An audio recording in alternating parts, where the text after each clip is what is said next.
Today I'm going to be conducting a review of Ahsoka Tano's T-6 Jedi Shuttle. It's a new set that hasn't been released yet. It's set number 75362. It has 599 pieces, and it comes with 4 minifigs, all of which are exclusive to this set. One is including Ahsoka Tano, which is very, very highly anticipated.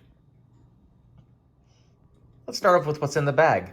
We have 1, 2, 3,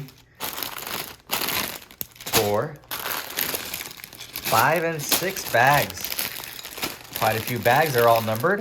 Looks like a Sabine is in bag number 4. It also comes with a instruction booklet and a small sticker sheet that includes 5 stickers. Not that bad.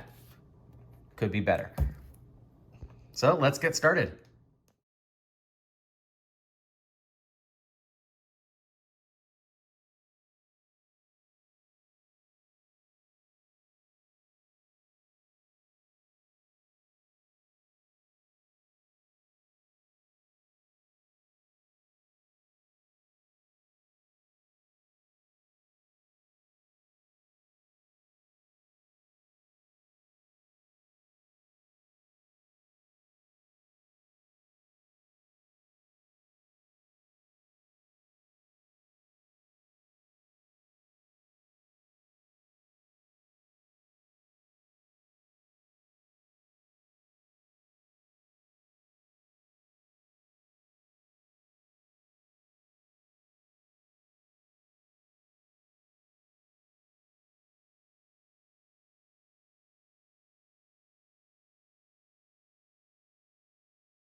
So here's the completed set, and here's my honest review about it. I think the minifigures are actually pretty great, and I like the way that they did the Hu Yang. You can see here the Hu Yang minifigure. It's almost like how the other protocol droids are, even though in the show, having watched the first episode, his body is much more spindly than this. But I think the new Ahsoka is great. I like that they changed her tendrils there to kind of more accurately represent how it looks on Rosario Dawson compared to Ashley Eckstein. And I really like the arm printing as well. And I like that they did these frosted white lightsabers to kind of mix it up compared to the way it looked in the Rebels Ahsoka version from the Rebel Combat Frigate. I also like the Marak figure. I like the kind of getting another Inquisitor, someone different. It's going to be interesting to kind of find out more information about that character as the show comes along. And then there's Sabine. Now, I'd have to say for the Sabine, what I was expecting is that based on seeing some other concept art and before seeing the trailer of the show, I was hoping that we'd have a version of her with a very similar hairpiece as to before, kind of like a third iteration of that with a different color. But instead, we have this version, which I do think that this purple is kind of semi-accurate to the show. Once she cuts her hair off, it's a pretty good color.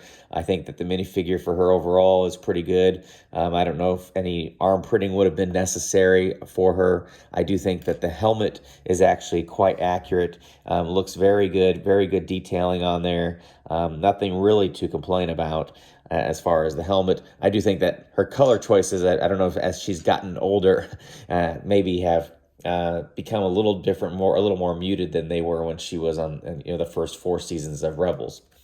The ship itself, this kind of has a similar functionality to it that as the old B-Wings, the first B-Wings that came out of Lego sets, kind of very similar cockpit style compared to the older T-6 Jedi Shuttle, which had 2 seats. I kind of like the functionality of this. I've seen kind of comparisons, some comparisons. And one thing I wish that it would do is that the front and the back would rotate together. If there was some way to make that functionality work, that would be better to me. I also like that there's, on the old set, more of a limiting factor there where you can't rotate as easily as here. It just kind of freely spins. It's somewhat nice, but I can see that also being annoying. This for me is going to be mainly a display set. But one thing I also didn't like, I don't know if you can see this here, but this, I don't know if anyone else has any comments or feedback on if theirs is the same way, but there's a large gap here on this back area. And I pushed it in all the way I can, but it just keeps coming out, and it's just very loose and wobbly. I don't like that feature. It's not very good for playability, for swooshability. There's just some drawbacks there. But that's pretty much it for the set of Ahsoka. I would say that there's one more thing for this Ahsoka shuttle is that there's no real room for the minifigures in there. So I like that it came with 4 minifigures. I'd love for it to come with even more because to me, always the more minifigures, the better. I'm a big fan of minifigs, but there's nowhere where to really store the people in here. On this side either, there's no room for storage. And even if you took everything out, you still wouldn't be able to get a minifig in there. So overall, I'd say I give this set probably a 7.5 out of 10. And please let me know in the comments below what you think about it. If you think that this could have been done better, you like the old one better, like the old size of the other one better because it was a little bit larger. And if you enjoyed this video, please like and subscribe.